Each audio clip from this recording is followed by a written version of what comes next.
How to change Instagram username. Hello everyone. In this tutorial, you would learn how you can change Instagram username. And here is how to go about it. The first step is to log in into your Instagram account, just like I have done here. And then once you're logged in, move to the bottom right corner and click on your profile icon. After clicking on your profile icon and you're brought to your profile page, the next step is to click on edit profile. So here you can decide to create your avatar if you want, or if not, you can click on not now. And so you can see your profile details page, right?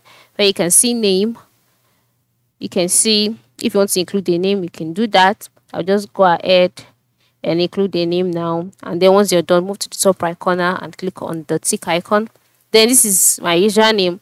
So to change this username, you can just go ahead, erase it, and then type out the new username that you would like to use, and then check if it's available. If it's available, you'll be able to click on the blue icon by the top right corner. So click on it, and then just like that, your username will be changed. Then move to the top right corner, click on the tick icon, and then you are good to go. Your username has been changed and it has been saved automatically. So this is how you can change your username on Instagram. Thank you, and go and practice this.